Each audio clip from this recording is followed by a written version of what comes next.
tonight's discussion is, now that we know all of the 4 types, how do we come together and work together as a church? So I've got a couple of panelists with us tonight. Doug Phillips, who has 2 churches actually, and he was my first of the pilot churches to actually put a discipleship system in place. So he's going to share a little bit about that.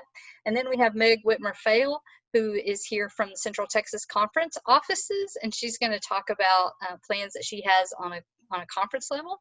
And then I will also, tonight, last week we voted to see how many, which type church we thought the most of, and Lukan's one.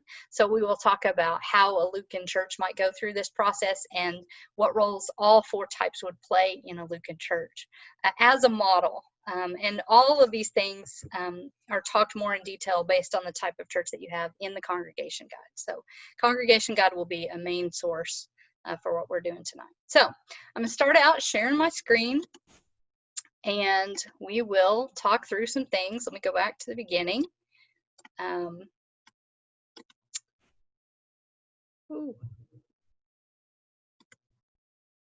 So again, there are the books, and like I said, the congregation guide is going to be the main focus for us tonight.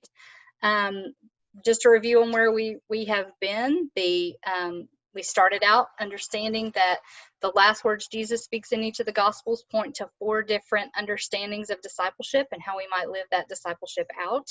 And so we will be looking at this through that overall lens over the course of the weeks. So then we looked at the Markan disciples, who are driven by the Holy Spirit. We looked at Matthean disciples, who are driven by action. We looked at Lukan disciples, who are centered around relationships, and we looked at Johannine disciples, who really grow in their discipleship through mentor-apprentice understanding. So tonight we talk about how we do our discipleship together as a church. So here we are, the 4 types are finally together at last. We've brought them all together. We have this Holy Spirit fire of the Markans. We have these hard-working Mattheans. We have the loving Lukans, and then we have these studious and really focused Johannines. So how do we get all of these 4 to work together? Well, that's, as I mentioned, what we're going to be talking about tonight, and bringing those together. But let's talk first about how this works overall in your church. Now, really how this process is going to unfold depends on a number of things. It depends on your church's type. And Doug, I think, will talk a little bit about the difference between having a Matthean church and having a Lukan church. And based on what your guess of your church's type is, it's why it's good if you can make a good guess on it. It will really help you understand how to unfold this process. It also depends on your pastor's type, because if your pastor is basically leading the charge, then how your pastor works through things also is a significant factor. You will understand that when we talk about Doug, why he was able to actually put one of these systems in place. There was a magical combination that happened that made it go into place really quickly, and we'll talk about that. It also depends on your key leaders types. So who do you have that is advocating for this, and how are they advocating for it, and how do they communicate?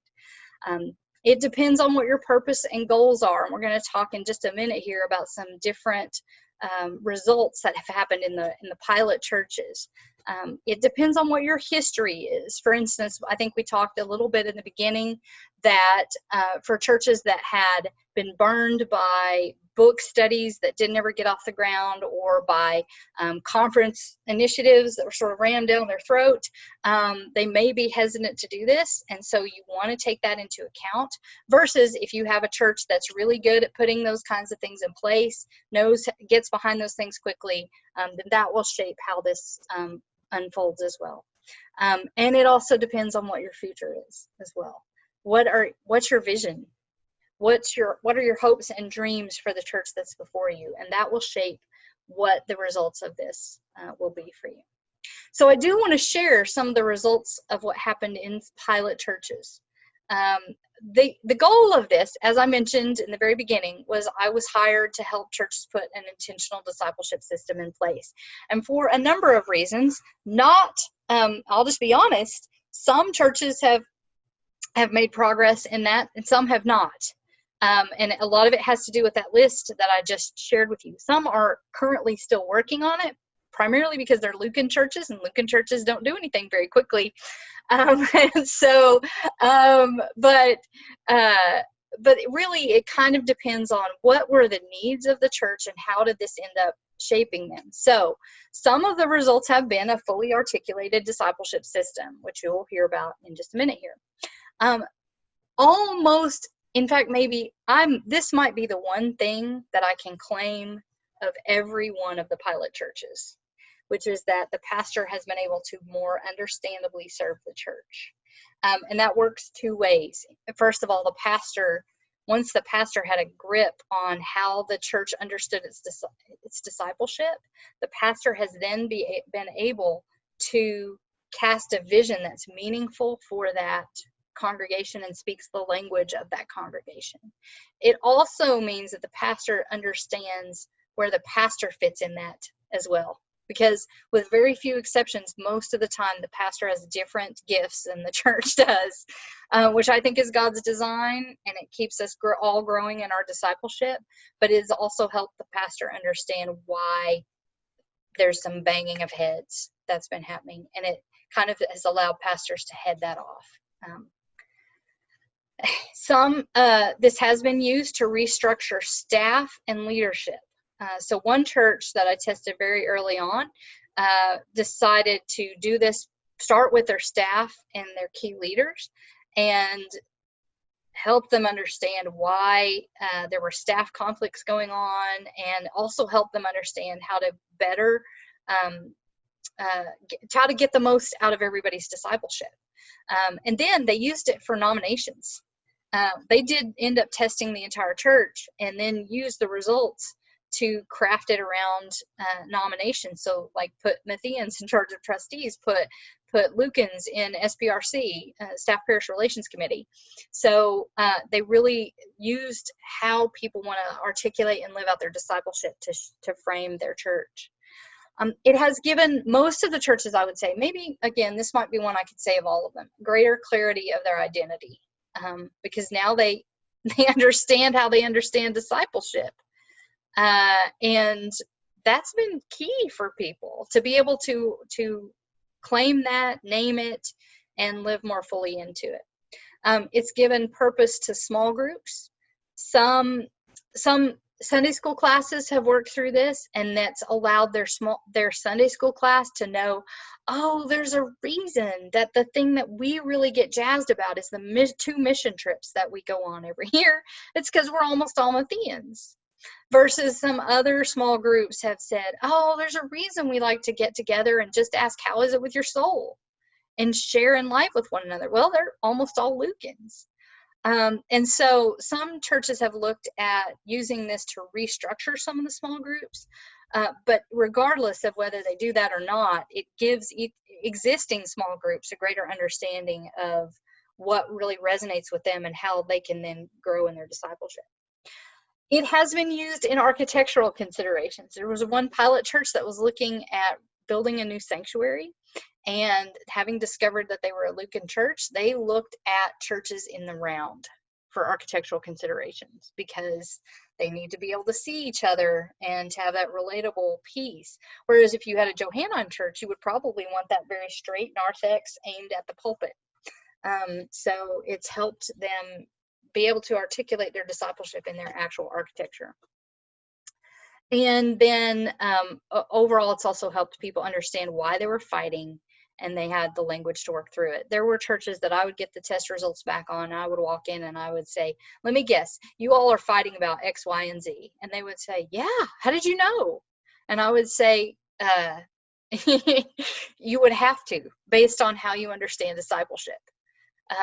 And so it's really, but again, we can make this claim of, you all understand discipleship in scriptural ways. No one's wrong here. Everyone's just different. And so let's get that out on the table, and then we can move forward and work from there. Okay. I want us to hear from our panelists. So I do want to share that Doug is a Johannine-Matthean pastor of a Matthean church, Kibler United Methodist Church, and a Lukan church, Alma United Methodist Church. They're both in Alma, Arkansas. And then, well, I don't know, is Kibler technically another little town? You can. It's in Alma, technically. I mean, Yeah, it's okay. technically it's in Kibler. Right. But yeah, they're close. And then Meg Witmer-Faile, who is the Associate Director of Evangelism, Mission, and Church Growth for the Central Texas Conference. So I'm going to stop sharing here. And Doug is going to start out and share a little bit about what his experience was. He was one of the very early church starts. So if you'll share a little bit about that experience and what the result of that has been for you. Yeah. Well, I really started focusing on Kibler first, and it shouldn't surprise you that Kibler being the Matthean church and Alma being the Lukan church, I wanted to focus on Kibler first. The thought was I knew that they were the workers. They were the folks that if I could convince them that this would make them more productive and more effective in what they were doing, then they would take off with it.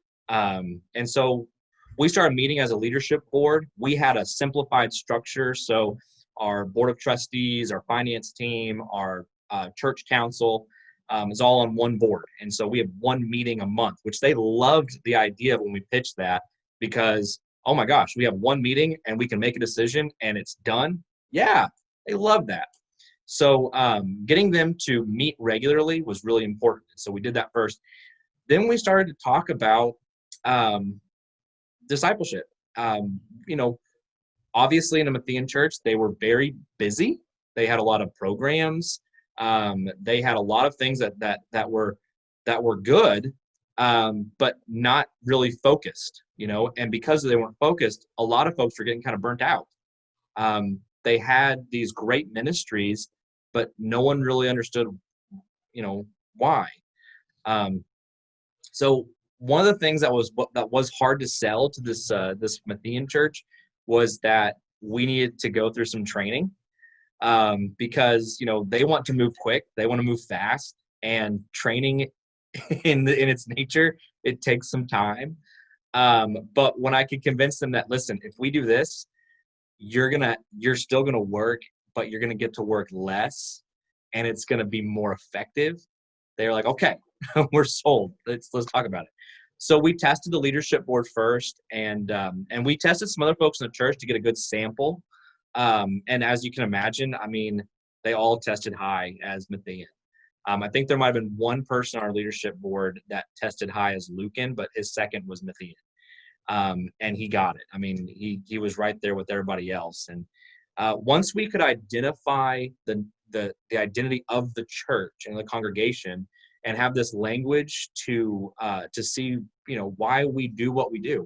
Why is it that we want to serve? Like, service is just so important to us, and outreach is so important, and mission is so important. And why is it that story of Martha and Mary, we just can't understand why Mary is just sitting there at Jesus' feet when we want to be busy. And so when we could identify that and talk about that, then we started to actually chart all of the programs in our church, and we began to look at language to help us be intentionally focused on how what we're doing could actually be about making disciples, not just something we're doing, but how is this making disciples of Jesus, which is what they all wanted to do. I mean, that's it's in the gospel, right? I mean, it says it in the Bible. We got to do it. And so we started charting out all of the programs and all the things that we had to do. And honestly, what's really remarkable is we ended up not actually getting rid of much, which surprised me, because we were able to see what we were doing. If we just added this invitation and this intentional focus, we could make those programs effective in what we really wanted them to be about. So I'll give you an example. We have a dinner every third Friday of the month. And we had people coming from the community, and they would come and they'd have a great meal. And it was a fundraiser. We saw people, but most of the folks were in the kitchen serving. and being very busy, but cooking and serving everything out. Very few folks, except for the one guy who was the Lukan, was out there talking to folks and sitting at their tables and getting to know them and inviting them to church. And so when I mentioned, hey, listen, this is a good ministry, but the opportunity is we're providing food and that's good, but the greater opportunity is for us to get out there and get to know these folks. And when we just change that focus, all of a sudden this program that was exhausting people, was tiring people out, they put so much work into it, now all of a sudden they saw the results because they were making connections with folks. And so that naturally started bringing more people to come into the church. They started getting involved in small groups and other things like that. So that was a big part of it. We found some language to discuss our discipleship system. Once we were able to get everything basically on a whiteboard, and it kind of looked pretty chaotic at first. And then we had to figure out how these puzzle pieces went together. We figured out some language to identify, okay, we like to do things. We're Matthean. So what is our discipleship path going to be? And we came up with gather, group, and go. Action words, right? Verbs. And we could identify that. Obviously, with the pandemic, we immediately, how are we going to gather? How are we going to group? How are we going to go? Because none of that's allowed right now. But we figured out how to do it. We adapted it to online, and because of the greatness of technology and social media, we could gather online on social media, on Facebook, and we'd have folks interacting with one another. What's really interesting is we have both churches interacting together, and you would think the Alma folks who are Lukan might be interacting more.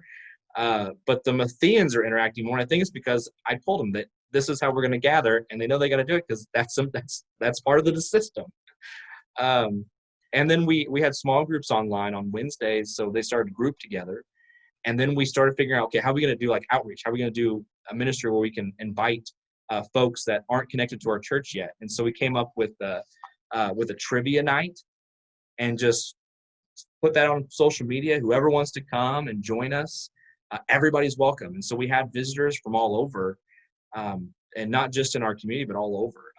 We have folks down in Florida who came on and got connected. And so we adapted it, and the church has this language and is thriving in it. They can articulate it. Whenever we're talking about anything in the church now, they know themselves to be Mattheans. And it takes this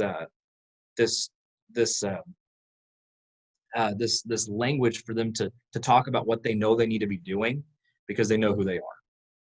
Right.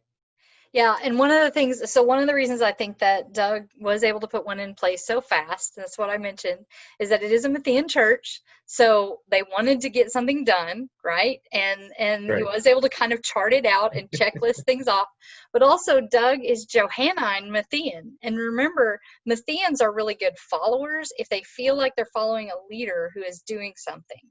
And so a Johannine-Matthean pastor would be a strong leader who does stuff. And so it was a good match, right, to get things done. Now, you have also looked at how it's helped you at Alma, too, which is a Lukan church. You've understood better how to approach them, because that's a little bit speaking a different language for you. Yeah, it is, because they're a Lukan church, and as a Johannine-Matthean, I have to learn their language. I have to learn how they interact, because we don't always approach things the same way. Like, so in the Lukan church, they're very relational. They love each other. They don't want to sacrifice anything if it's going to hurt a relationship. They're very focused on being inclusive. They're the folks that, they have to be able to trust me. Whereas Kibler, it's more, they have to just know that what I'm doing is a good idea. That's how it's evaluated. Oh, so over at Kibler, what we did was I kind of just adapted this same language, like the same sort of system, because I was looking at Alvin. I said, they're doing things very similar. Maybe if we just also focused on some intentionality, we could reshape how they're discipling as well. And we added a couple things, knowing that they are a Lukan church, and the most important thing to them is just sitting around and chatting. We create a ministry out of that, and we started having coffee every Wednesday morning. We would just show up, and it was simply just a test. I'm like, okay, we're gonna try this out one week and see how many people actually show up. And I was amazed, because not only did we have 8 or 10 folks show up, the visitors in the church started showing up for coffee and subsequently joined the church within a couple weeks, because they had gotten this experience and gotten to know this church, and they were Lukan too. I mean, it was a match made in heaven. Sometimes it drove me insane, because all we were doing was just sitting there and just chatting and just getting to know each other. And it was a gift. I mean, it taught me a lot about how they approach discipleship, right? Right. Yeah. We've also tried to adapt that online, and it's been somewhat effective. Unfortunately, some of the folks at the Alma Church, they're not tech savvy, and so the technology is a little hard. Yeah. But we have had mostly the folks that recently joined the church. We're getting on their computers, and we sit there with a cup of coffee on Thursday mornings, and we're drinking coffee and we're just chatting. Yeah. It's cool. Yeah. Well, thanks, Doug. So, Meg, I would love if you would share your experience at the conference level. So, first, thank you, Doug. It's really good to listen to how you walk through that with the different churches, and thank you, Michelle, for these books. I think they are going to make a huge difference. So, from the conference level. About a year and a half ago, we launched a program called Grow, and it's focused on nurturing this culture of growth within our congregations. And we had used the Healthy Church Initiative before, that had been met with some success and a lot a lack of success, I guess. And in part, I believe it was because there was one formula and everyone needed to follow that. And so we adapted, we developed this program. Mike Ramsdale, who's our executive director, and I've worked on this, and it is a weekend workshop followed by 3 follow-up workshops that are focused on leadership and visioning, hospitality and worship, and then discipleship and mission. And this particular approach to discipleship, I believe, fits so well into what we're doing, because it is not a top-down mandated way of doing things. It really empowers the congregation to figure out who they are and to work within that framework. And part of, as you mentioned earlier, what's going on with the church, but also what has happened with them historically. So if they had a bad experience with a particular program or conference level initiative, whatever that was, that still is in the memory of the church. And so we felt like it was really important to go into each congregation and to tailor the workshops for those particular congregations, and allow them to discover, their why. We've used Simon Sinek's Golden Circle. Like we can tell everybody what we do and how we do it, but for many of us, the question is, well, why are we doing this? And I had to nod, when you said, we do all of these things, and you identified in a Matthean church, you've got all these great ministries, and you're very busy, but how is that really allowing you to live into the mission of the church? We're real good at staying busy. I mean, I'm a Markan, and then I kind of tie with Luke and Johannine, Luke and Johannine.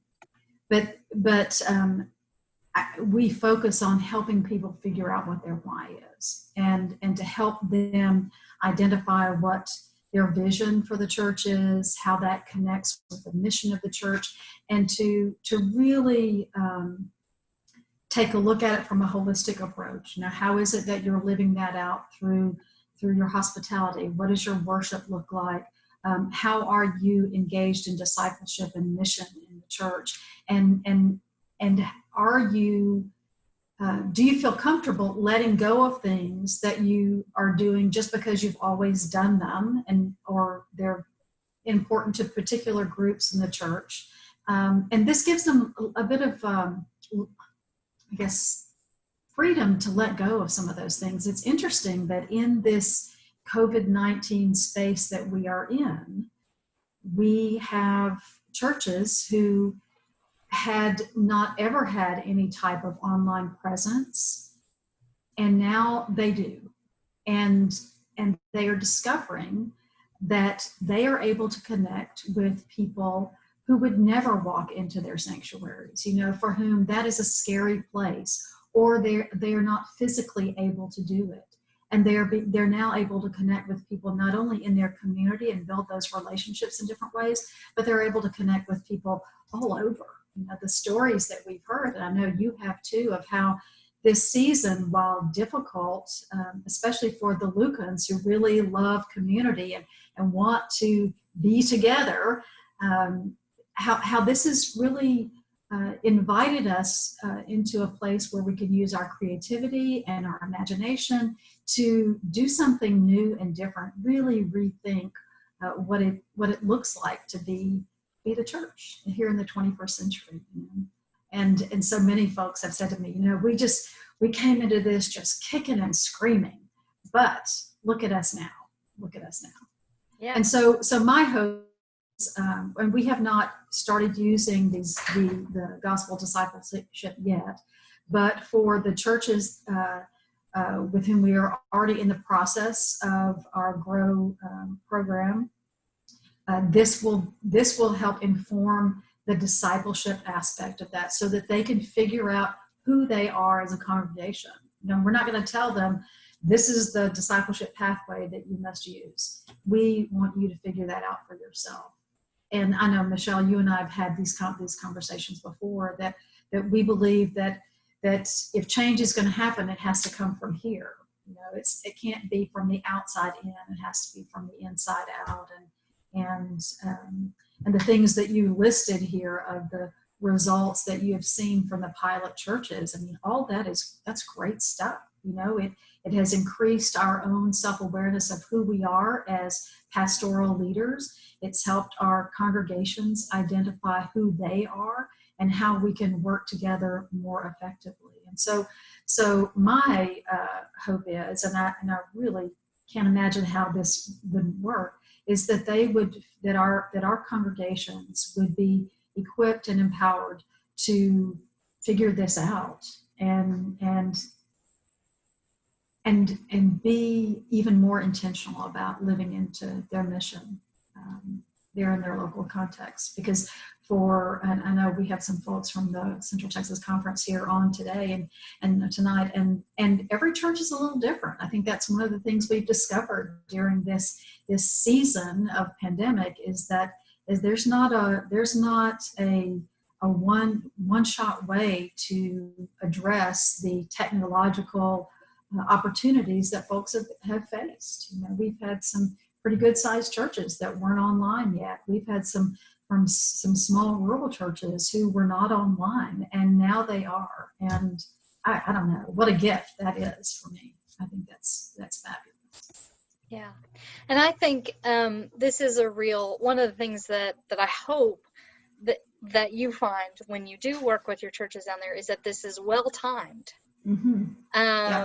In that we are all in this time of re-examination of trying to figure out who we are now on the other side of the pandemic, and being able to put the foundation of our understanding of discipleship underneath us. That's going to help people feel a lot more solid about however they move forward. So I hope that ends up being the case for everybody that ends up working with us. So. Right, me too. I think this has also encouraged people to take a risk, before, and we've been saying this as we introduced the fresh expressions, and we had Michael Beck come and lead a number of presentations here in our conference, and what I've said to folks over and over is that just try something new. And if you fail, then so be it. If you have conversation with folks who are in the throes of research, a vaccine for COVID-19, for the coronavirus. How many times will they fail before they find the vaccine that actually works? And I would much rather you come and say, oh, I've tried this, and these things failed, but this one thing, oh my goodness, it succeeded. This is great. And we are now even more able to connect with our community and build relationships and have a better understanding of what community needs are and how we as a church can engage and be a part of that, new life, that resurrection, Right. So I find that very exciting. Right. Plus, the resurrection or the crucifixion looked like a failure, right? On the other side was the success.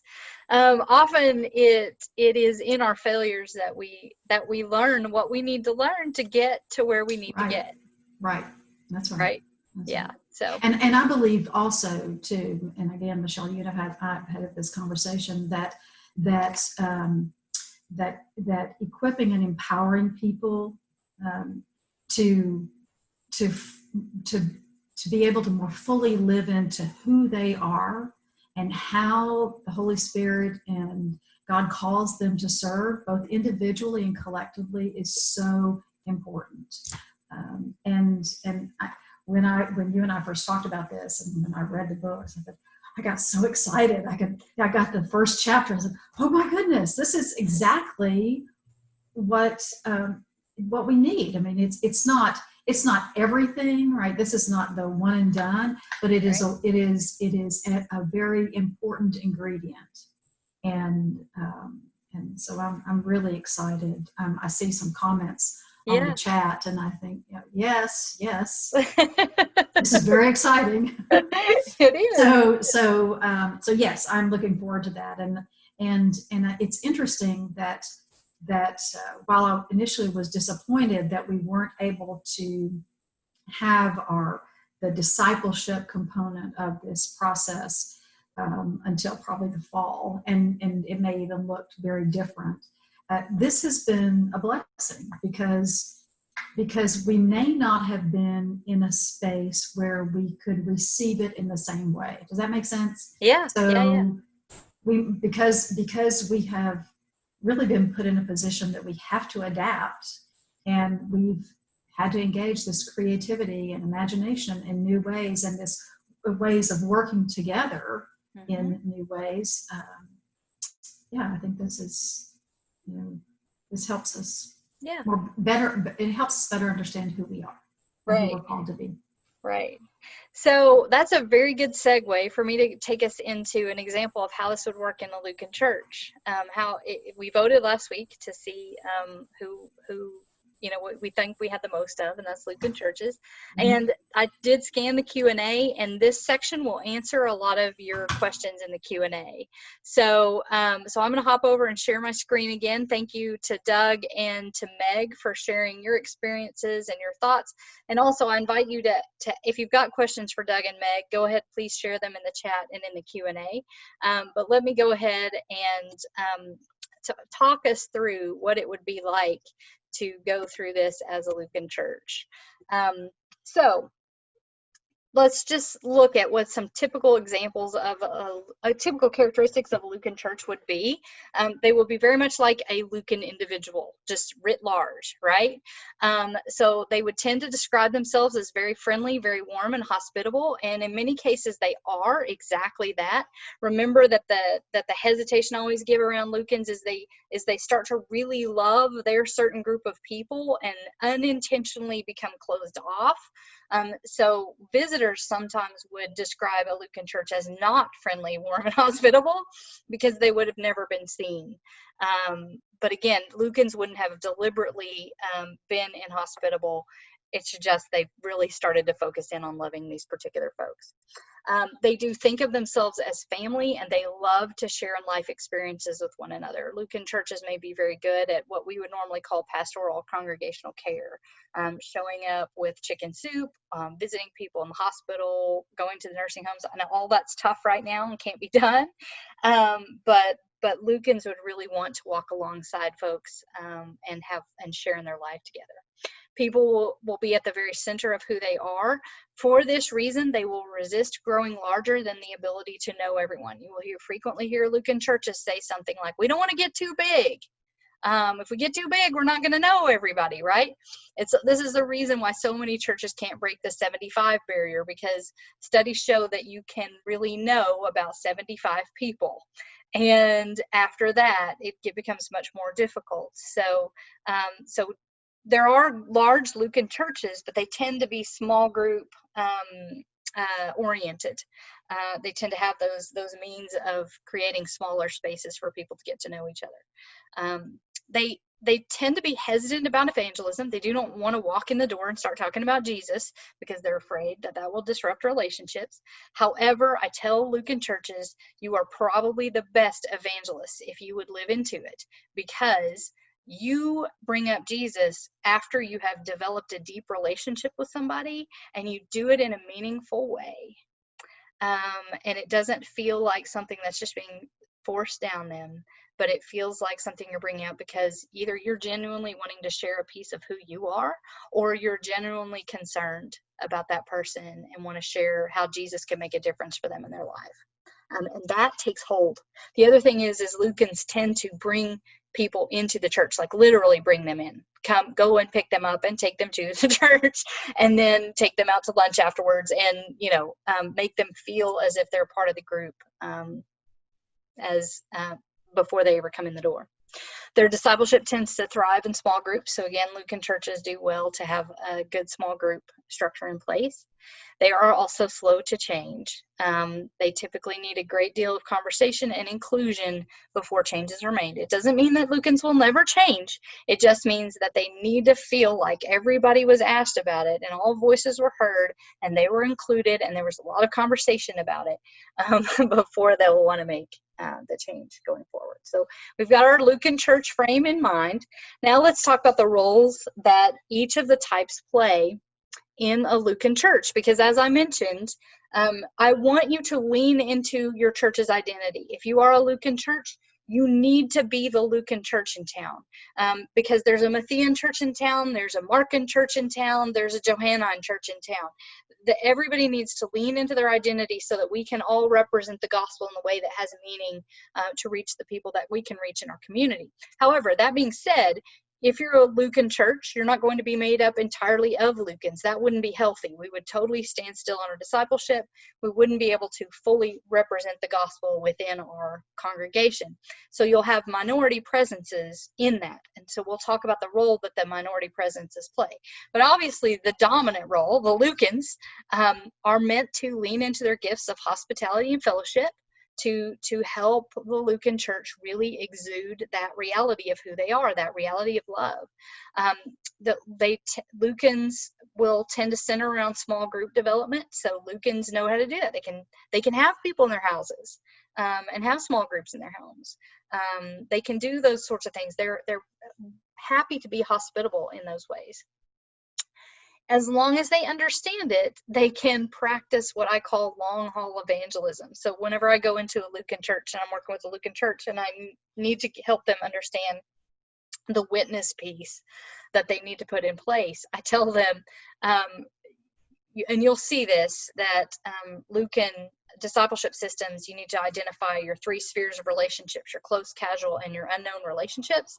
And so I tell them in your close relationships, your close and casual relationships, your evangelism needs to be practicing your faith story. So you're comfortable talking about Jesus. And people tend to be able to do that with people that they know better.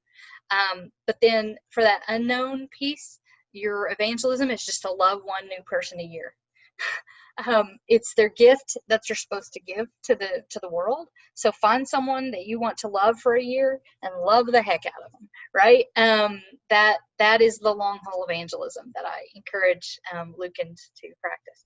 And then the other wonderful thing about Lukans is they have this staying power. So a Lukan church weathers a lot of storms because they stick through it. So they will hold through all kinds of things. And that is a great gift. And for the person that asked a question about how the types help us understand the questions of sexuality and the division in the United Methodist Church, we'll come to that. But I'll share something that I've learned about that in just a minute here.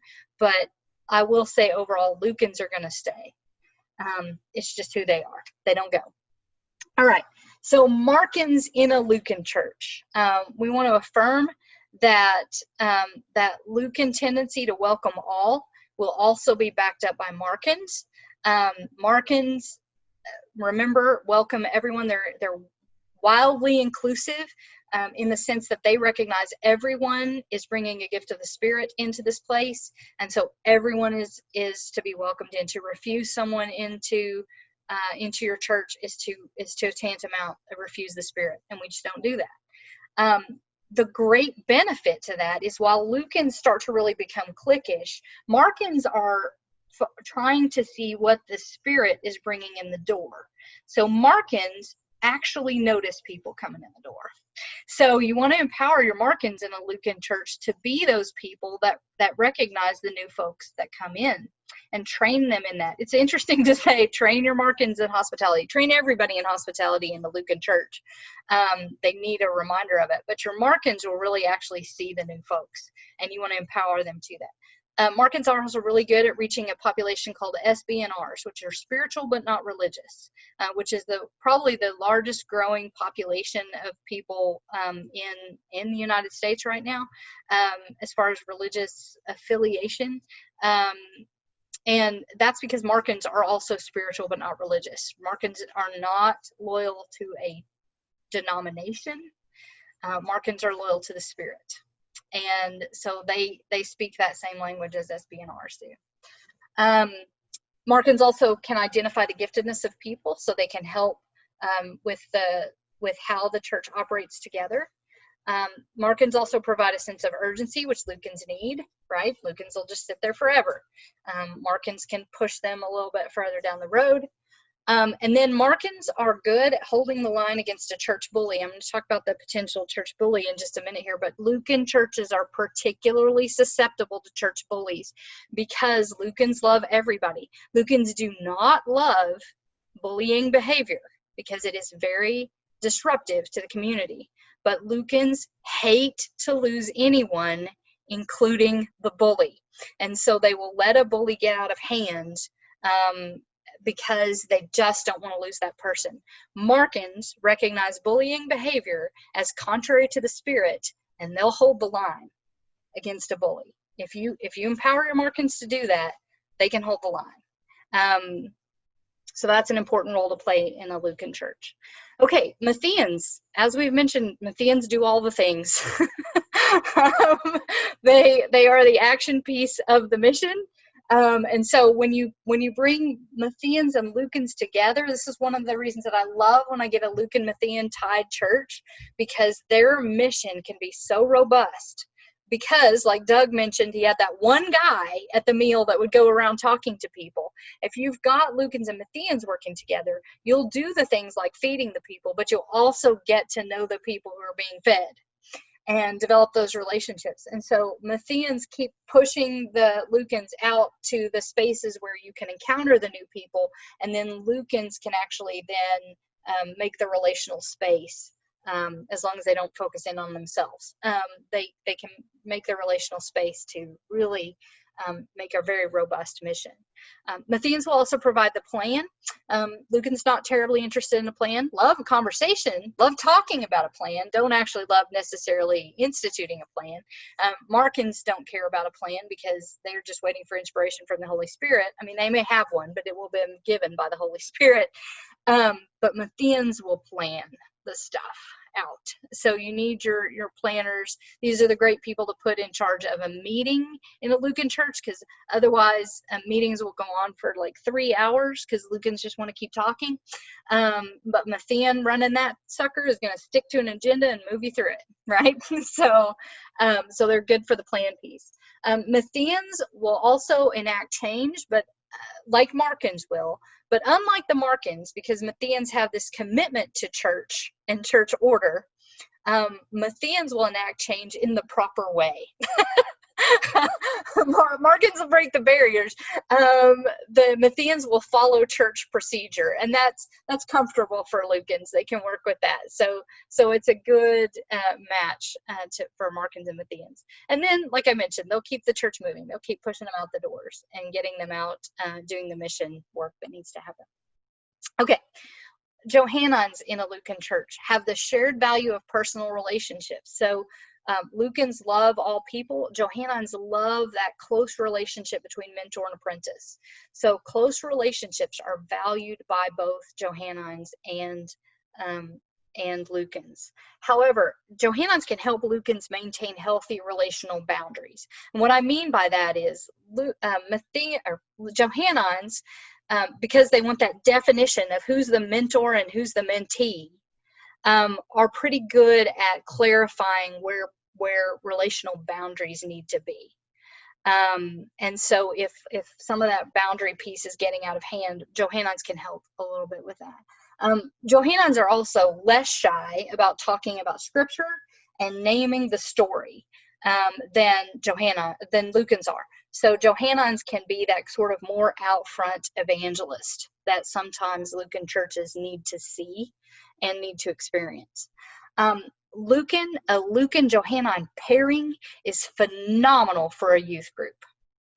We talked last week about how Johannines in particular are good at reaching youth because most youth test primarily or secondarily Johannine, at least in the experience that I've had so far. But you add that relational piece in on top of it from the Lukan, and you've got a 1-2 punch on being able to reach youth and young adults. It's really a phenomenal pairing. So empower those pairings to reach youth. And then the cautionary tale.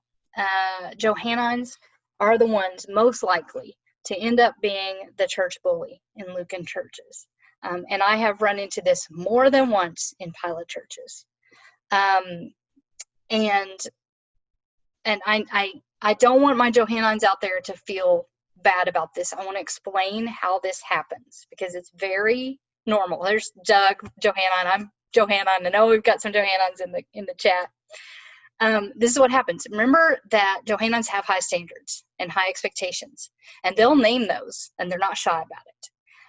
And so they will go in to the pastor, to the leadership board, or whoever, and say, we really need to be doing such and such. This is the gospel that we know. This is what scripture says we need to be doing such and such. Lukans, who love everybody and want to make everybody, keep everybody happy, will oftentimes say, okay, to keep that person happy. And that keeps happening over and over and over. And the Johannine gets very accustomed to being able to name what they want and getting what they want.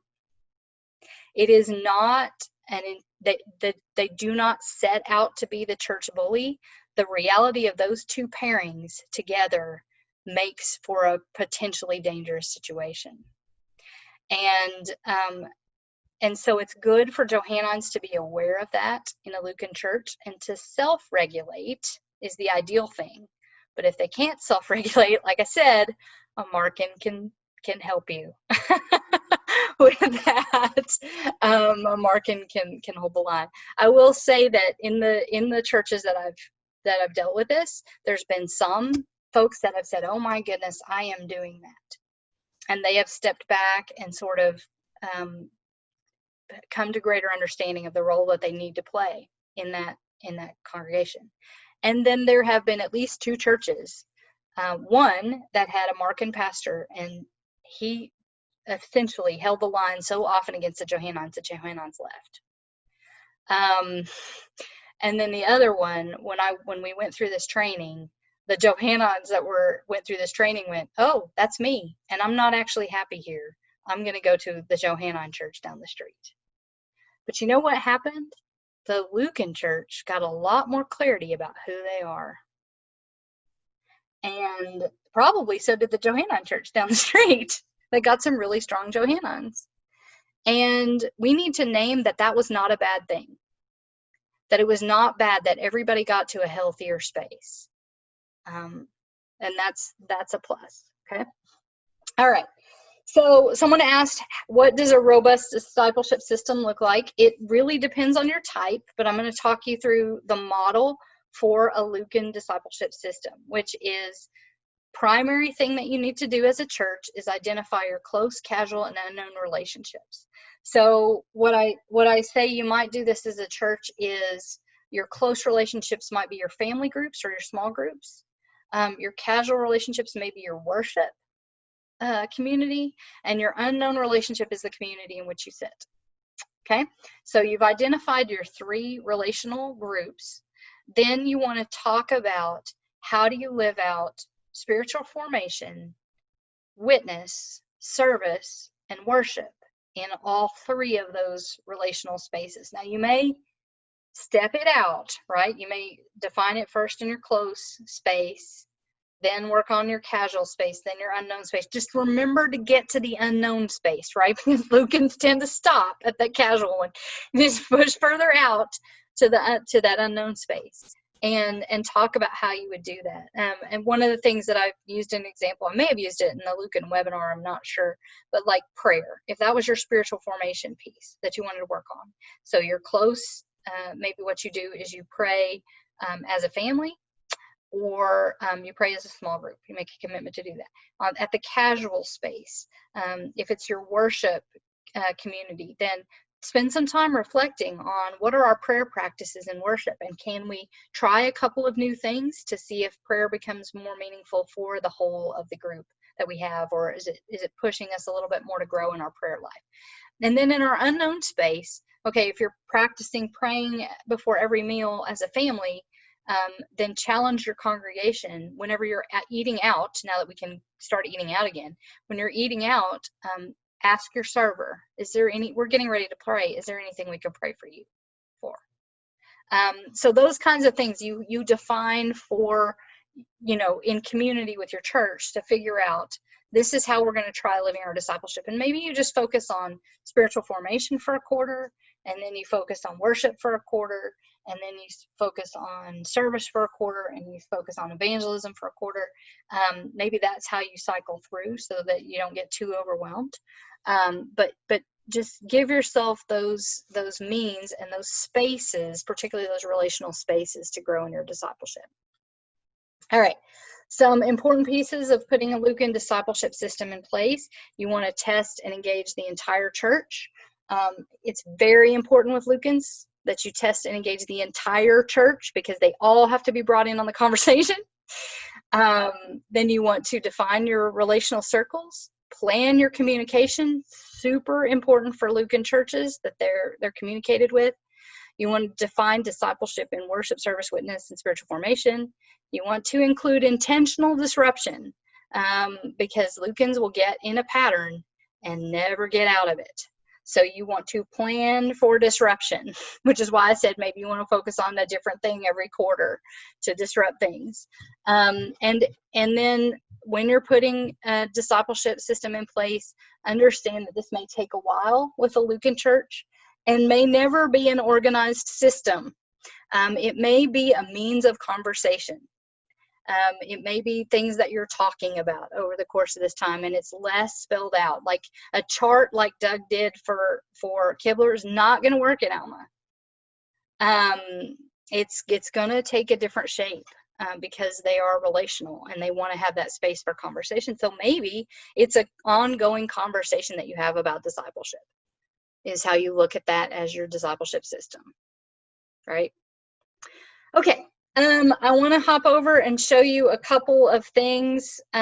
First, I do want to invite you, if you have any testimonials you would like to share of how these webinars have meant something to you, please share them. Send them to me at info@gospeldiscipleship.net, and please include your name, and you can just use initials if you want to, and your location.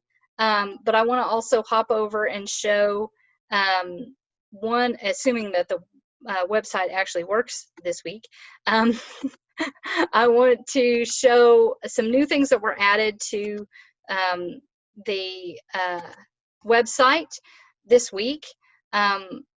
Under additional resources, or if you look at resources for a church-wide process, there are two things. One is recommendations for a church-wide process, and it's just a PDF that talks about how you might want to go through this as a church. For one thing, it says you might want to start with just your leadership team and help them get on board with this first, and then roll it out to the church. But then it talks about how you might collect all the data that you need, and that piece I've included church-wide results spreadsheet template, which is this Excel spreadsheet. And basically, you'll have to have someone that will collect the results, either the paper copies or the online results, and have them put the name in, and then put a score. The instructions are right over here, which it says put a score of 1 in the primary type of the person and a score of 0.5 in the secondary type, and then a 0 for the other two types. So if you had somebody who was Lukan primarily, Markan secondarily, you would put a 1 in the Lukan, a 0.5 in the Markan, and 0 in Matthean, 0 in Johannine. And that's on sheet 1. And then if you flip over to sheet 2, can you all see these sheets, by the way? Okay, sorry. It's because I forgot that it went to a different screen. So let me share that. So that's sheet 1, where you you would fill this in, put their name, Markan, Matthean, Lukan, Johannine, and then on sheet 2, it's automatically totaling those. So whatever your top score is your church's type. You really just want to track their primary and secondary types. That's what's going to give you the most information. So so that's downloadable for you to use and track it that way. Okay. All right. Now, one more thing, and then we'll jump into the Q&As, and I hope some of you guys can hang around on this. But I do have to do the drawing. So here's what we're going to do. I have made a list, an Excel spreadsheet with everybody's sign-ins from the past week or few weeks, and then I'm going to add 131 people to that, because that's how many. We topped out at 137. So I'm going to add 137 to 1,105.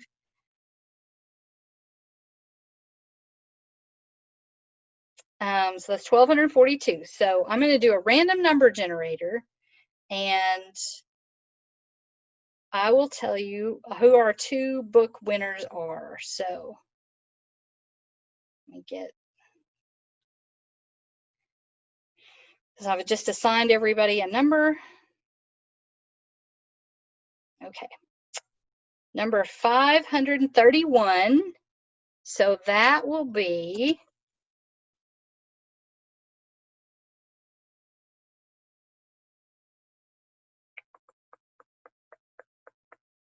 it's like The Price is Right. I'm scrolling back. 5. Should have queued up some music for you, honestly. You really should. It's Josie Teeter. Josie, I know you're in Florida. I hope she's on.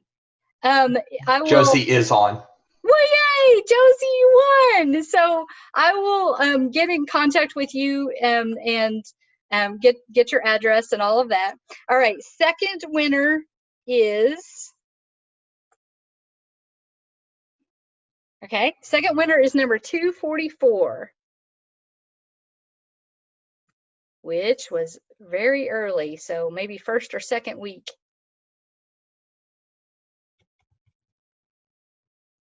Marquita Nayland. I think I saw Marquita on here earlier too. So Marquita Nayland and Josie Teeter are our book winners. So yay! All right. Yeah, Marquita's on there. All right. So what I will do is I will contact you after this to get your information. You don't have to share it in the chat or anything. I'll contact you. And I'm just going to have Cokesbury send them to you, and hopefully there won't be any delays there. There have been a few delays that folks have mentioned, but that's very exciting. Thank you all so much for all these 6 weeks. If you can hang around, and then please do, because we have a number of questions that we need to answer. If you've got to go, I understand. It has been a wonderful 6 weeks with y'all. Please stay in touch with me. Send me emails at info@gospeldiscipleship.net. If you have any questions, if I can help you in any way, please reach out to me. It has been just wonderful. And thank you to Doug and to Meg and to Jacob behind the scenes. It's been wonderful to have you with us as well. So I feel like I should come out on video maybe one time. Okay, feel free. Hi, everybody. There's Jacob. Yay! All right. Well, again, it's been wonderful to see everyone. We will stay and keep answering questions. So let's hit the Q&A first. Some of them, okay, so Gwendolyn says to determine a church's discipleship type, it looks like you total the number of each type in the congregation, identify the top score. That's what that Excel spreadsheet's for. Please share your thoughts on creating a church assessment using criteria such as types of ministries, worship elements and style, intrinsic culture, stated mission, goals, and values. I think that to some extent, Meg, what you talked about, your overall project does a lot of that, correct? Yes, it does. Yeah. It does. Yeah. So I would say get in touch with Meg in the Central Texas Conference at the United Methodist Church and talk through the process that they went through. And that should be very, very helpful on that. Gail, I showed a little bit of an example of a fully articulated discipleship system. But if you've got more questions about that, let me know. Has anyone found that through understanding, okay, so this is the question I promised to answer. Through understanding, identifying the type of discipleship of each other makes it any easier to navigate the current schism of the UN denomination over scripture interpretation and sexual identity. So, Doug, you're nodding. Do you want to share a little bit on the ground of how that's been helpful for you? We can't hear you. Oh, can you hear me now? Yes. Uh-huh. Can you hear me now? Yeah. Yeah. So, that was going to be the big thing this year. Remember that was going to be the big thing this year? Right. So obviously we had conversations at both churches, Matthean Church and the Lukan Church, and it was different, the response. And, the Lukan Church, I would say very much they were, we want to, whatever we got to do to stay together. We care about these folks that we see. We don't want to lose anybody.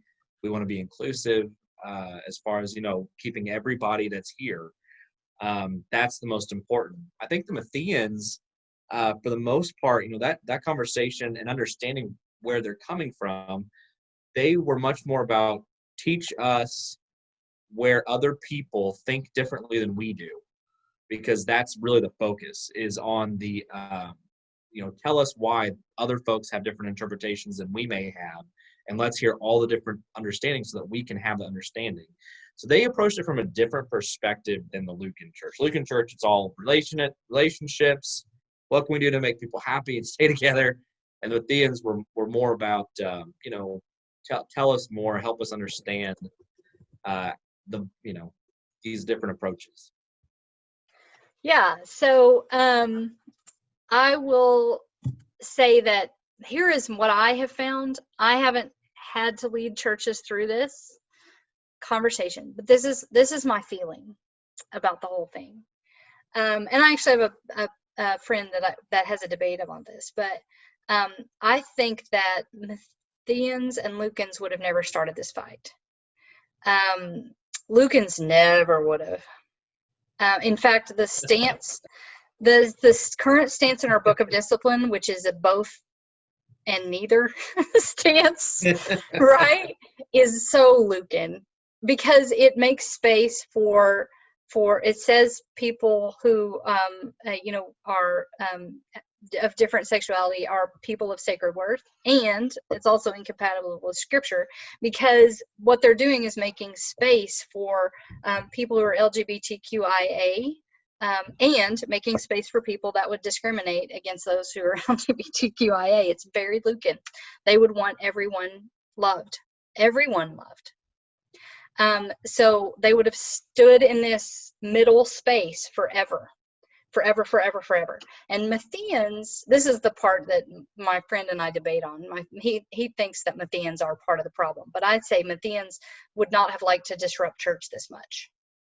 And so I don't think Mattheans are particularly happy about this. Johannines, who have a deep commitment to Scripture, and Johannines, I'm not saying they're necessarily going to be ones that are literalists, because I'm Johannine and not.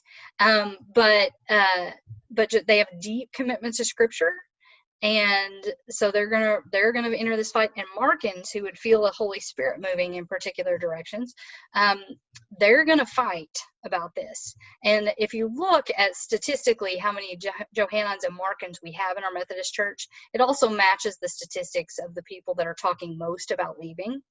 And so I think that's it. I think our Johannines and Markins have hit like this and are ready to go.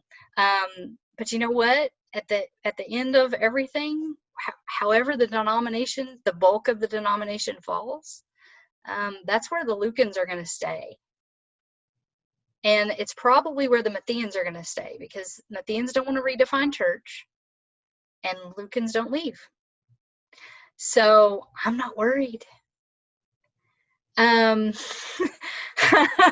And I'm Mark and Johanna, and I'm the problem, right? But no, for me, it's given me a lot of peace about where we'll ultimately end up. We still have a lot of work to do. There's still a lot of discussion, a lot of conversation that has to happen, right? And certainly I have my own feelings about where I would love to see our denomination go.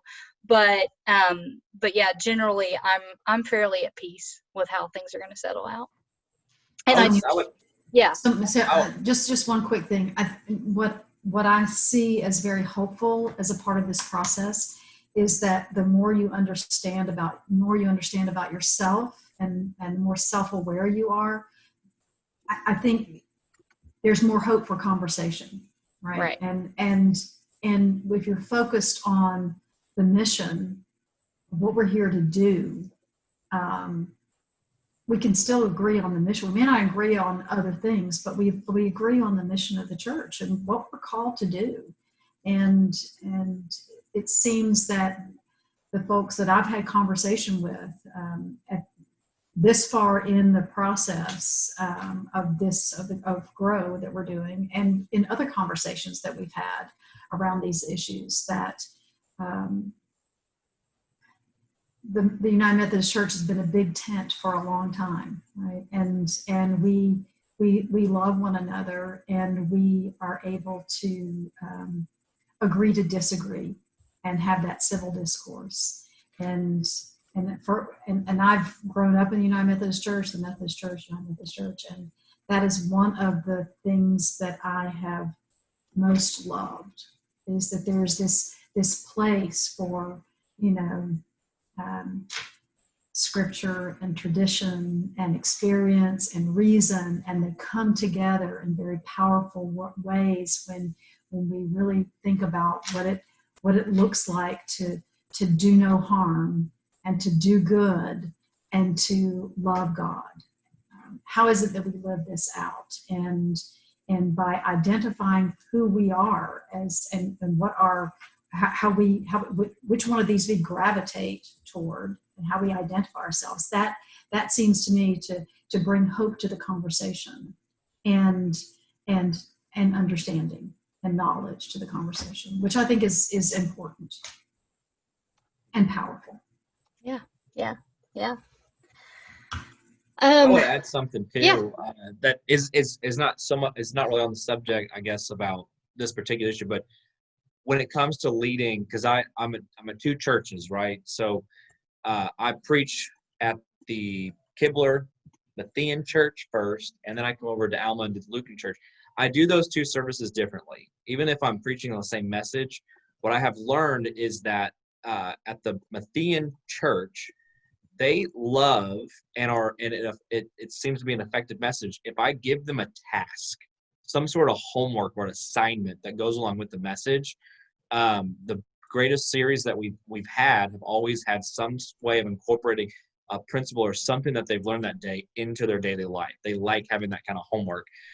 The Lukan Church, they want me to come away from the pulpit, be right down there with them, and tell them a story, and bring some sort of story that helps them connect on a relational level. So they're leading those two churches is very different, especially from the pulpit, if you want to be effective in reaching them, depending on their type.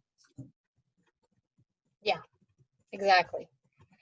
I think that's one of the things that gifted pastors are able to do, whether it's you're serving two different churches or you have multiple services at one church, because often those services are very different.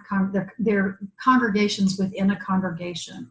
And Right. So you really need to adapt that sermon to that particular congregation, which is what you're doing.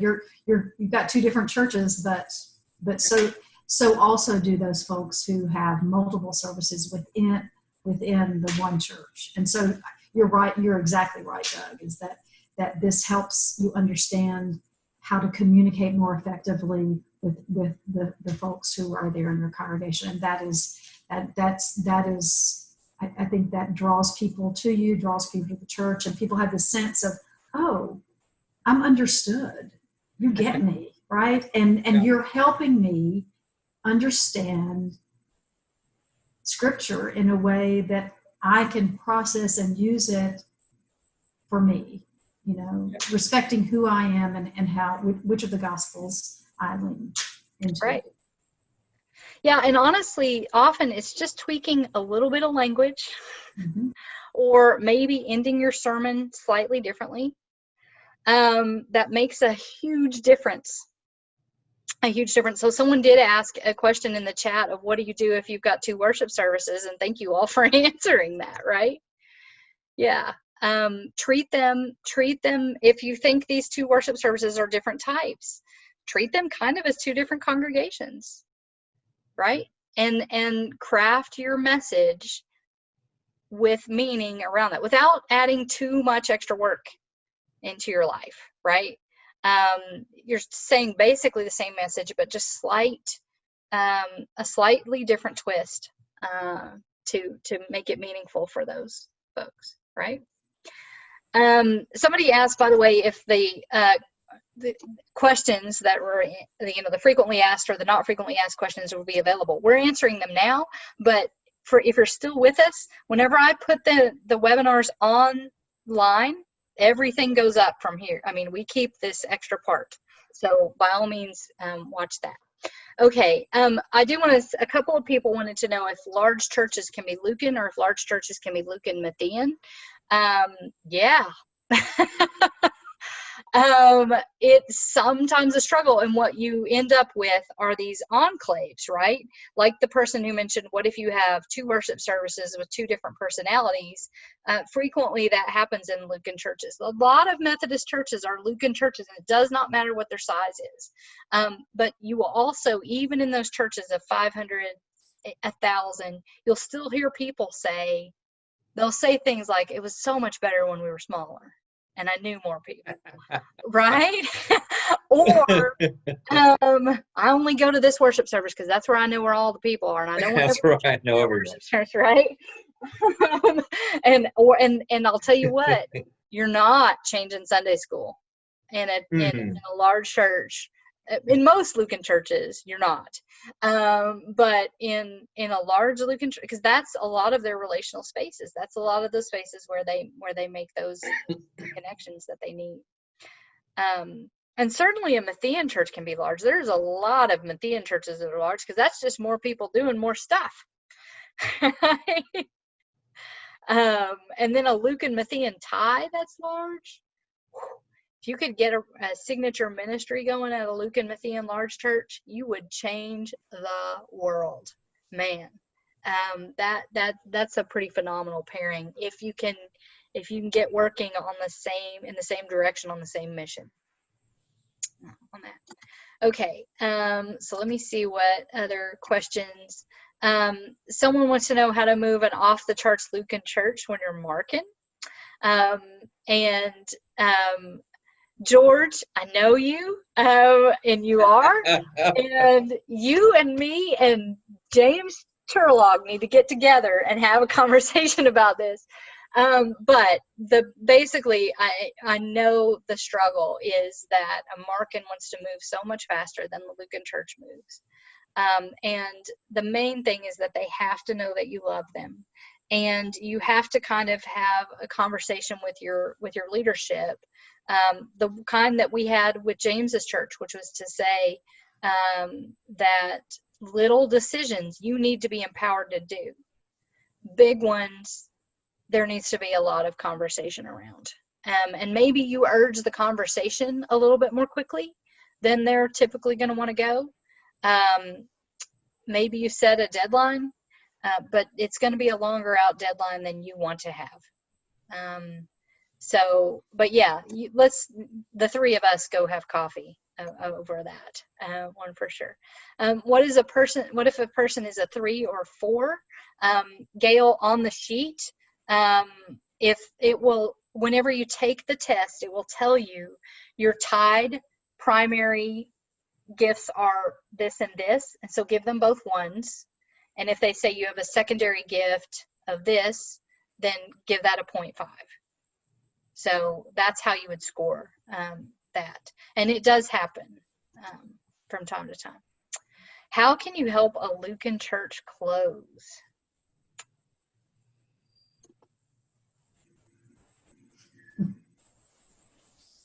They're going to resist it. Okay. Yeah. We actually had a conversation here at the Alma Church, like almost 2 years ago. Looking at our trajectory, it was just, listen, y'all. I mean, we had a depressed building. It was in deep repair of maintenance that had been neglected for decades, and it was all coming at once, And then the numbers, from years past, we just, as many churches, we kept losing folks every year. And so we had a serious conversation. And what I think it really came to is having this conversation about, okay, what do we want to do? Like, or what is our future? And having that conversation, like, listen, there is a way that if we think that, the writing's on the wall and we're going to close, there's a way to do this really well. And if that's our goal, if we know that that's what God may be leading us to do, that's okay. But let's name that and let's be intentional about closing well. And maybe, especially if you have a Lukan church that cares about other people, you start thinking about your facilities. And if the idea is, maybe the facilities, you may not be able to use them as much, think of other ways that there might be congregations in the area or some other way of maybe even repurposing them so that you're still serving your community even as you're, transitioning out. We have a church in the area that may be the case. And I know of another congregation that their building fell apart, got destroyed in this, an accident that happened downtown. They're doing some contractual work, and guy hit the footing and the church fell down. So the church couldn't meet in there. So they're churchless, they're buildingless. This may be a good pairing for them. In fact, they're willing to buy the land and still let the few people that are still in that church continue to worship in that space while they transition, because they know they got 5 people left. This might be it, right? Mm-hmm. Yeah. I think have the conversation. Have the conversation. Be vulnerable and go into that space.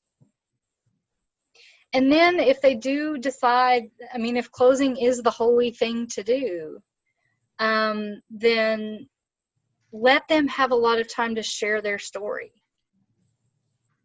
Give them the space. Even do things like video each other's, and like give everybody copies of the video, right?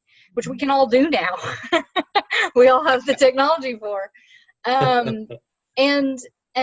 Or help them see the gift that they can give to another congregation, and encourage them to maybe meet in people's homes for a while, and just be a small group, or encourage them all to go and start a new Sunday school class at another church that would welcome them into that space, so that they continue to maintain their small group together and just have another space to be in. So I think just giving them the space to have that kind of conversation, honoring who they are individually and collectively, and honoring, I think you're right, Michelle, giving them an opportunity to tell their story. We all want to know that our life and our service, our ministry, whatever that looks like, has meaning. We're looking for that, and honoring them and the contributions that they have made is so very important. Because you're right, Doug. I mean, we have churches in our conference too. If you look at the life cycle of the church, and part of this grow that we're doing helps them look at that and say, okay, here you are. We ask them to self-identify, but where do you go from here? Figure out, if you want to be around 5, 10, 20, 50 years from now, what is that going to take on your part? And is it doable, right? Do you have, someone said, my church is retired and tired. Well, honor that and help them. And, I was just thinking, as you said, Michelle, we do know what it's like to worship from home now. We do know what it's like to do small groups, and I was visiting with some folks who were talking about their congregation. Said we've got a Sunday school class that the youngest person in the class is 92, the youngest person, and they are all on Zoom now, and we have one person in the class who hasn't figured out the camera, and so they're upside down every time they get together. But it's they've laughed through it and loved each other through it, and that's what the church is called to do. Let's be the church. Yeah. Because those conversations are hard, but so they are necessary. Yeah. So since you mentioned the retired and tired, someone mentioned it in the chat again. It's because she's trying to figure out. Kay is trying to figure out what type she is. She said they don't have each other's phone numbers, so I don't think they're Lukan. It's a good guess there. Really, honestly, they're retired and tired. I think you've got a Matthean church on your hands, and that would be my guess. And my guess is that they're in an identity crisis, because if they are getting older and action is becoming more and more difficult, then they are probably in an identity crisis. So what you need to help them understand is other things that are actions that are maybe less physical, and you need to frame things in those terms so that they still know that they are doing, even if they are not physically as able, or if they are exhausted. And if they're exhausted, maybe they're exhausted because they've been doing things ineffectively that have not matched who they are and what their vision is. And so help them spend the time, like Doug talked about at the beginning, help them spend the time to do that reflecting piece, which they may not want to do because it's not a doing thing. It doesn't seem like a doing thing, right? But frame it like Doug framed it. And then that will help them get some greater clarity on who they are. So I would honestly walk them, and it's not really me trying to sell my books. I would walk them through this process, because I think it will help them to better understand and give them the clarity that they need to be less tired and to understand their purpose in this new season of life that they're in. So definitely would do that. Okay. Someone said, can the 4 types apply to a whole conference? That's interesting. Absolutely, you can have all 4 type churches in a conference. And we have seen, we've not had, man, I know they're out there. I can see them. I know we've got Johannine Methodist churches. I know who they are. They won't bring me in to test them. Imagine that. But we definitely have Johannine Methodist churches. We heard from on the Lukan panel, one of our Lukan panelists was at a Markan church, remember? So there are definitely those. Methodists tend to be Lukan primarily, Matthean secondarily. So those are the ones that we run into the most. Now, if you're talking about, can a conference offices, can a conference staff, can a conference kind of personality be all four types? Yeah.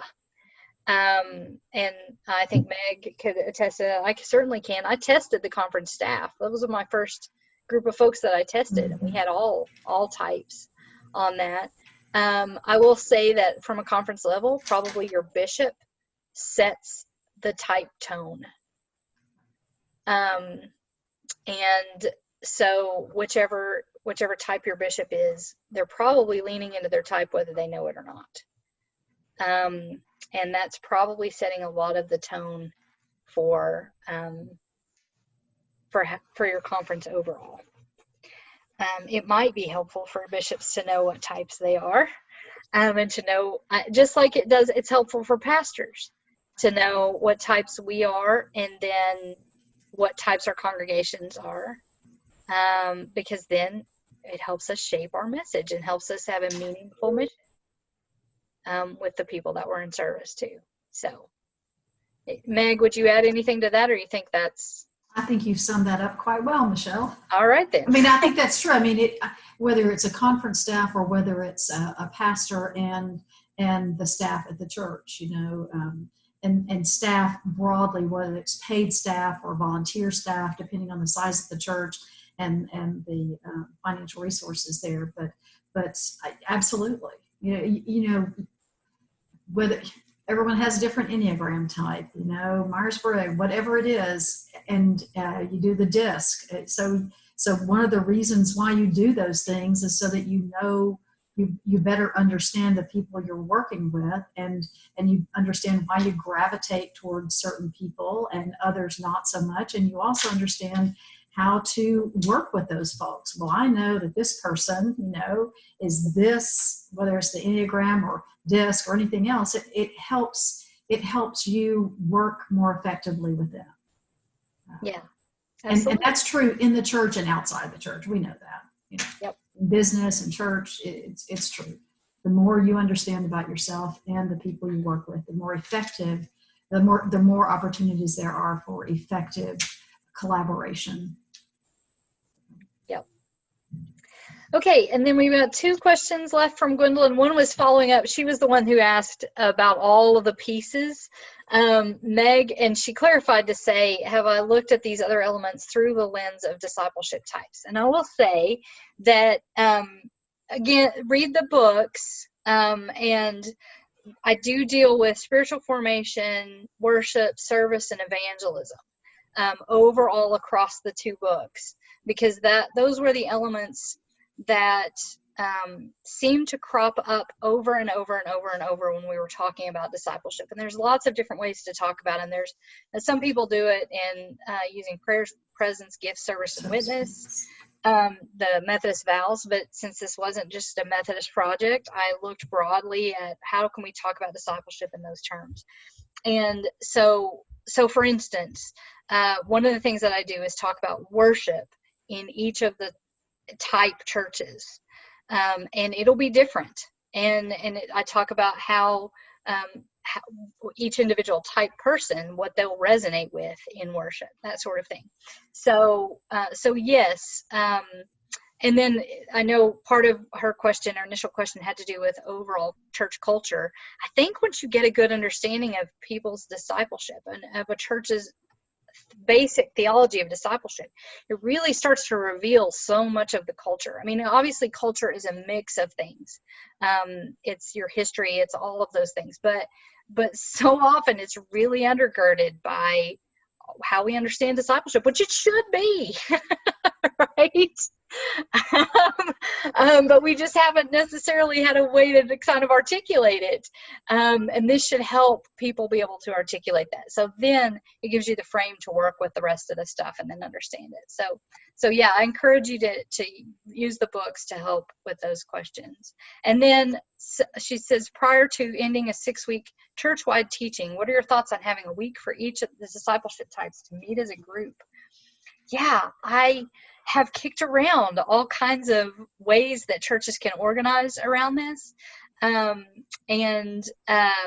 One thing that you could do is very much bring all your Markins together, right? And listen to a conversation among the Markins. Bring all your Mattheans together. Bring all your Johannines together. Bring all your Lukans together. And to have them talk. And if you as the pastor can listen in on that, oh man, it's going to give you just kind of the heartbeat of what's going on in your church. And you could even organize small groups around types.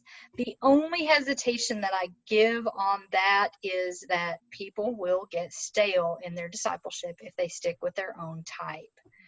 And so while that's good to do, I can't think on a limited basis, in a more extensive way, you want to make sure there's that intermingling among the types so that they don't get siloed off and stuck in the same pattern over and over. It is the people that don't see God the same way as I do that make me grow in my faith. And I have to have them, or I am going to my faith will die. And so it's so helpful for me to be around folks that see discipleship differently. It is also incredibly helpful to me to understand their frame of discipleship, because then I don't take things as personally, right? I can set it in this overall understanding of Jesus's narrative and can honestly see the value in it, where if I'm honest, I didn't always before. And that's not to say I don't still resist it from time to time, but at least I understand it so much better, right? So, do you all have any thoughts on that? So I think it's interesting because that places us that puts us in places of discomfort, right? And we are stretched.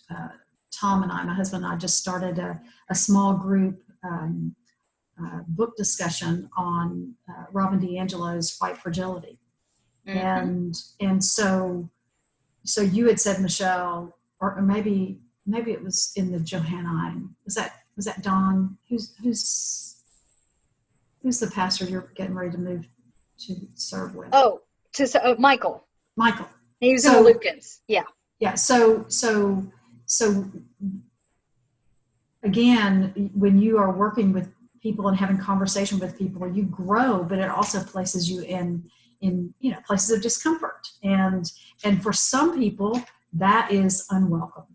Like I'm fine with what I know. I don't need to know anything else. I understand the Bible the way I understand the Bible. And it's helpful to understand that as a pastor, to kind of be aware of that. And I think this helps do that. And again, I want to be around different kinds of people because it forces me to learn more about myself and the way I respond to things and why I respond to them in certain ways. But I also understand that discomfort, that dis-ease is a place that takes courage to move into. Mm-hmm. And it takes a feeling of safety and trust so that you can be vulnerable in that space. And part of our job as pastors, I believe, is to help create that safe space where folks can be comfortable growing and learning and deepening their faith and their relationship with God. And that's part of what we're supposed to be doing here. And yeah. Discipleship doesn't happen in just that small group. It happens in everything that you just mentioned. Right. And someone else had asked, in relation to when we'd asked the earlier question about human sexuality, they said, would this also apply when dealing with Black Lives Matter? Yeah. I mean, again, any way that we can have a deeper understanding of each other, and especially a deeper understanding of our faith commitments, that creates a safer space for conversation and creates the conditions in which growth can actually happen. So yeah, I think this could be very helpful. This could be very helpful in understanding how to approach and engage Black Lives Matter and where everyone's feeling on that. I mean, there are other pieces at work in this. Sure. You can't necessarily say that if you're Johannine, you're going to believe this, and if you're Larkin, you're going to believe that. But at least you understand the frame from which they're standing on for their faith. Yeah. It takes, like, anytime we approach one of these sort of crisis points, looking at how to lead and definitely in two different congregations. I'm experimenting right now. Like, we did something on social media. We took one day where I normally would do Facebook Live video devotional.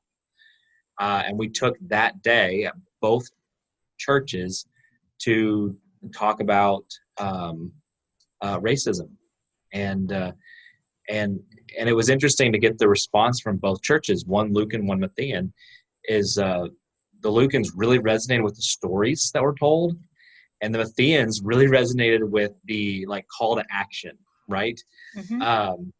And on both sides. I'm not, I don't think there, not necessarily that it was in the material was even persuasive, but just the way that they interacted with it was really interesting.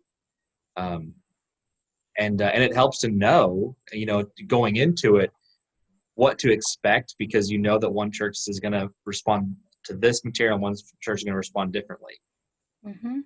That's what I've gotten out of this, and it's been tremendous. Thank you, Michelle, for doing it. Thank you, Michelle. Doug, one of my favorite moments, if you don't mind me sharing the story. You don't know what story it is, so you don't know what I'm Go right ahead. But he trusts you. You can be vulnerable here. There is a possibility this is in the book. He is a lot in the book as well, because it was so interesting to see this Johannine-Matthean Pastor have a Matthean and a Lukan church, and to watch how that happened. But I remember early on, you were struggling with one of the leaders at your Lukan church, and you guys just couldn't communicate. And I said, have you tried just sitting down and listen to his stories? And he said, no. Why would I do that? And I said, because he's. Why would I do that? Right? and I said, it's not about his feelings. It's about right. He's like, we've got stuff to get done. Won't he just let us get this stuff done? I was like, that's not. Give it a shot. Just sit down and listen to his stories. And you remember, you did. You took. Yes, I did. The next meeting that you had, you just kind of sat and asked how he was doing, and just. Well, yeah, and that, and not only that, but it actually changed the architecture of this. Like, I'm in my office at the Alma Church, and it actually changed the architecture of this room, because I used to have my desk, and I would sit behind my desk with my facing the door, right, so I could see everyone who was coming in, and I'd have my door open because that's what every pastor does. So I just did it, and of course at the Alma Church, everybody who walks right into my office, and having this desk between me was comfortable as a Johannine, right? Because I'm the expert, I know. But what I realized is this: when I understood the dynamics of this church, that they're a Lukan church, I got a table and the chairs, and I put them over here, so that as they walk in, the first they interact with are these two chairs. That makes me have to come outside of my desk and come over and sit with them where we're equal and we're at the same table. And when we did that, we had a conversation. We could just chat. And all of a sudden, it was just him talking about things that were happening. And all of a sudden, all of that uneasiness just went away, because what he needed to know before I told him what we're going to do is that I cared about him and that I loved him. I was here to listen. That's right. you know. Right. And when I understood that, then all of a sudden it had all this purpose and meaning, and I was like, yeah, okay, moving the chair, we're doing this, you know. Mm-hmm. Yeah, Yes. removing those barriers and worship space and classroom space, all of those things. You start looking at the spaces differently. Mm-hmm. As You do. look at I how started, you extend hospitality differently. I mean, it really, once you start, it just continues. It just Yeah. permeates everything that you do. I noticed when I started, when I was preaching at Alma and at Kibler, I would always preach behind the pulpit because, and this really is probably Johannine, partly because I wanted to be the expert, but also because as a younger clergy person, I was not yet ordained. There was this sort of inferiority complex in my head that I've got to stand here so they recognize me as the authority, right? Mm-hmm. And having to think that I had to be really articulate and all this stuff. And what I found out was there was a season that I had a manuscript, which I was not comfortable with, but I thought they would like that, and they hated it. And the reason was, and Alma straight up told me, they said, we like it more, because I'd played around with this, when you come away from the pulpit. So I started to come away from the pulpit without a manuscript and just, you know, go off the cuff. I'd have it in my head, kind of my outline, and I would just share. And I'd be right there on the level of the pews. And they thought, I mean, they loved that. They said, this is it. This is so great. I remember one Sunday, it was a busy week. I couldn't prepare for Sunday message. So I winged it, right? And they thought it was the greatest sermon I ever preached. You know, because it was relational, it was from the heart, because it had to be. And it resonated with them because that's their discipleship type. That's how they grow. Yeah, yeah. So someone says, seems like whatever the congregation types people stereotype as the pastor is more Johannine. I think that is very much that kind of 1950s to 1990s. That's the way churches were structured, and they very much were anchored around that. There's been a push away from that as millennials have come into their own, and as even to some extent Gen X has. But yes, I do think there is that stereotypical evangelist pounding the pulpit, being that expert on scripture. That model is out there, and it's still effective for a lot of people. I mean, there are some huge Johannine churches, right? Again, conjecturing, because I haven't tested them, but conjecturing that there are some huge Johannine churches. So I do think that model of the pastor as authority at the center, the expert on scripture, that is a Johannine model. But less and less is that, and certainly some churches were never meant to have that. Some churches weren't cut of Johannine cloth. That may have been what they were getting. And if they were Lukan, they were just going to love the person.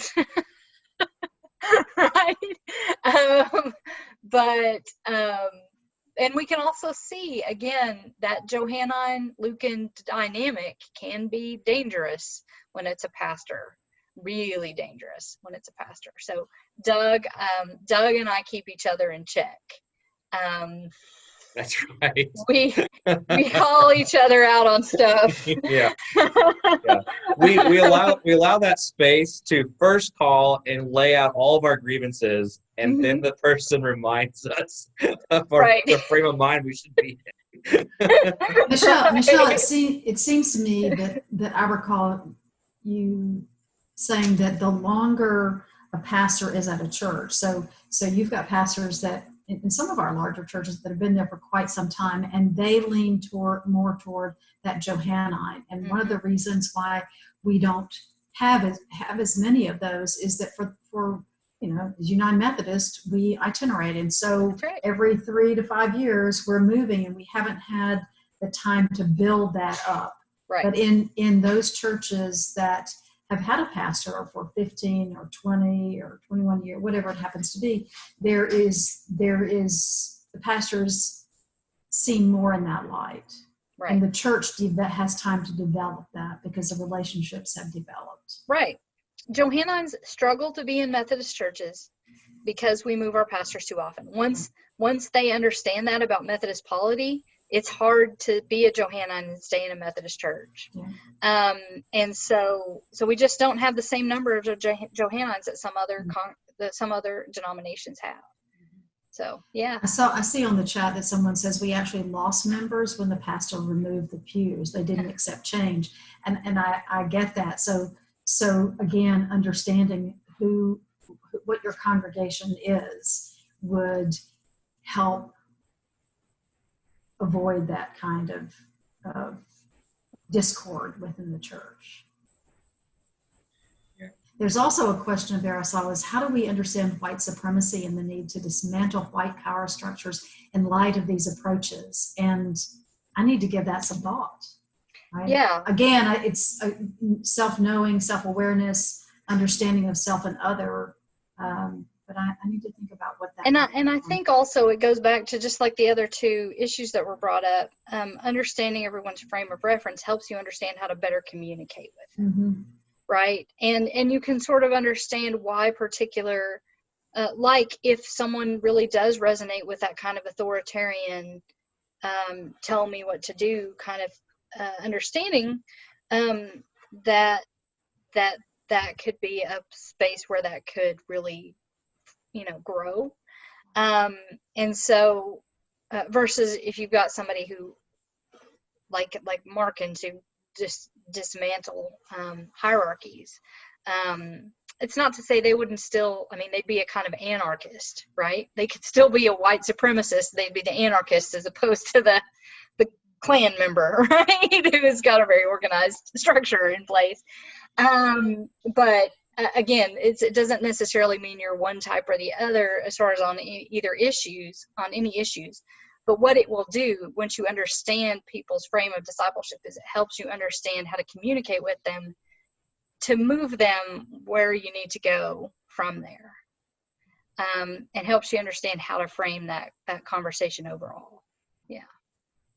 I think partly the way we're doing it at Alma and Kibler for right now is I think Kibler is going to resonate with us studying how we have systems of injustice and they're doing harm. Mm-hmm. And if they can see how those systems are harming people, especially Black folks and brown folks, that in our minds, like, no, this system works for us, right? It works for me. What do I'm a white guy. What do I have to lose? It works for me. But if we can show them how these systems aren't working for everybody and they're doing harm, they'll resonate with that because they are the folks that they want to do something. And that call to action of if what we thought was working is actually hurting people, we want to fix it. Whereas the Alma Church, it's more Lukan, we're going to talk about stories. We're going to listen to stories from our Black neighbors, and we have.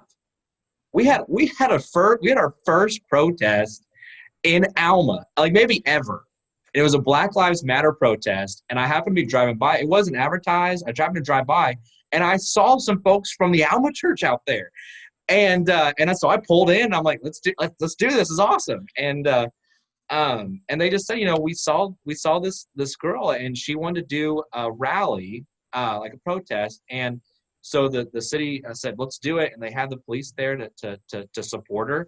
And then she heard about this. She's like, I wanted to come show my support, so she knew she wasn't alone. I was like, that is such a Lukan thing to do. Such a Lukan thing, right? To be inclusive. And so for them to hear those stories, that's going to resonate with them. Whereas for they want to hear the stories and they say, I love you. I'm gonna be right here. I'm gonna stand next to you. Whereas the Mattheans are gonna say, I hear your story. I'm mad and I'm gonna fix this. I'm gonna go out and I'm gonna do something about this. Right. And this is why, because it ties into Wesleyan tradition. It ties into Scripture. I get that. I can make those connections. That's right. Yeah.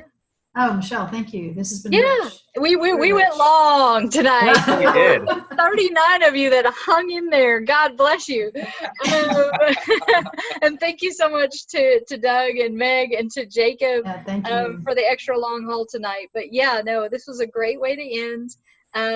Please, like I said, anybody has any questions, don't hesitate to get in touch with me. I would be happy to help in any way you're thinking about using this in your churches or in your life.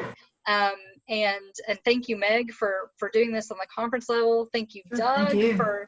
for being this early guinea pig that was so phenomenal and helpful to me and the book and the whole process. So Thank you, Jacob.